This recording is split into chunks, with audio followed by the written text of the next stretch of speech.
doodling, I think it's the most kind of primitive and pure way of expressing yourself.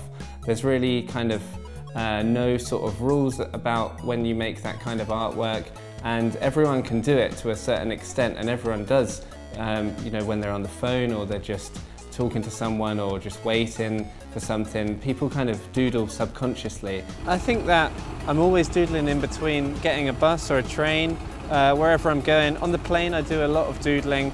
I used to use pens and ink on the plane, but the pressure makes them explode, so I have black ink all over myself when I'm on the plane journey sometimes. But while I'm waiting for a bus, it's a great time to doodle. There's a lot of things around and you can just get, you know, straight into doodling. Wherever you are, just go to the crazy doodle world. It's a lot of fun. Mr. Doodle is a character, and it's an exaggeration of who I am as a person, because I'm someone who loves to draw all the time and got in trouble for drawing over my parents' furniture, and Mr. Doodle is a exaggeration of that. When I first told my parents I was gonna cover my suit in doodles and go to London, they thought, like, you can't do that, like, you know, don't do that, like, people will think you're crazy. But when you go and do it, people just understand it suddenly. Like, people tend to engage in it in a whole way that you could never expect them to. I was admiring the suit, like, proper, so you set the print. Yeah. Listen, all you need to do is just send me the full suit, bruv. Yeah, Believe definitely. me, when I wear it on the street, it's gonna be boom. All right, cool. So if you've got shirt and jacket, do 2 of them. Yeah. 2 suits. I'll wed you up. All right, mate, Yeah. cool, sounds good. This is boom. Support him, endorse him. You saw woo, right? Cheers. This is the Beatles' White Album, and it looks like a fun thing to doodle over because it's a very kind of iconic British product. I think it'll be fun to cover it and contain it with my doodle virus. Someone controlled you. Doodle virus is sort of a happy virus because it takes over everything in its path and just swarms over all objects and surfaces.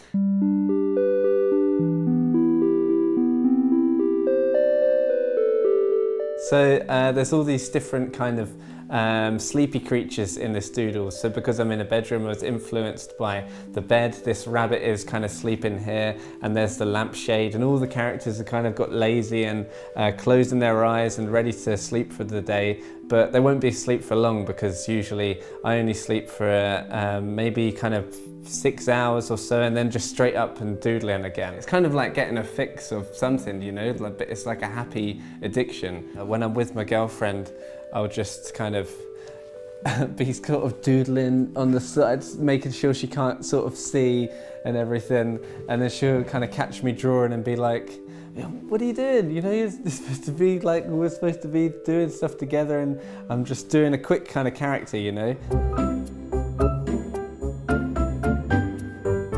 Often before I make breakfast or anything, just even if it's just one character, it's like going to brush your teeth or something, you've got to doodle, you know, before you do anything else. The work is usually very light-hearted and fun, so I take quite just mundane situations and things that we do every day and just they creep into the drawings quite often, just popping bits of toast or cups of tea and stuff. These are things that kind of, you know, everyone does all around the world, so that's what I love to kind of include in the drawings, things that people can recognise or relate to.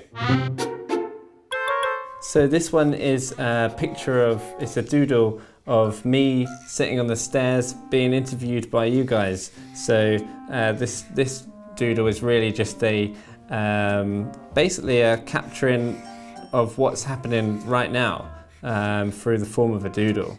I always try and sneak in a little doodle, like here and there. I might go to use the restroom and I'll do a little quick one. It's kind of like getting a fix of something, you know. When I was at university, I doodled over the university toilets, so I spent about a week in the men's cubicle in the toilet, and I just locked the door and I said that it was out of service, and I doodled the whole thing all over the walls and everything, and then when people went in they could sit and be in this doodle immersive space. It was quite funny because people were wondering, you know, what's going on in there. When I came into the toilet they could hear a sort of scratching away kind of noise, and then, you know, a week later it's got the doodle virus all over it. So yeah, toilets I think are a funny place to have artwork, but yeah, I think artwork should be everywhere.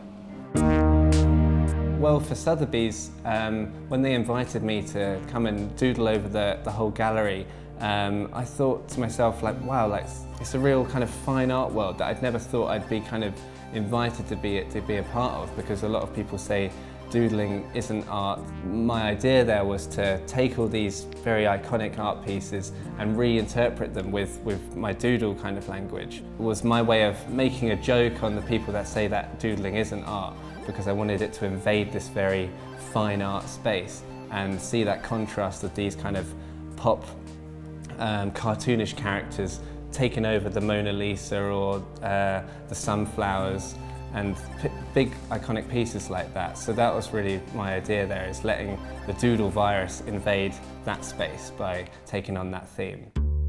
The other day I saw a picture of, it was my work all printed on this restaurant in Serbia. And I'd never done it, like I'd never agreed to it, but they'd taken my drawings. They'd even put their own little logos on top of it and just covered their whole restaurant in it, and their burger vans and everything. But what can I do about it, you know? It's just, my work's out there, and you've got to take the benefits and the bad sides of it as well.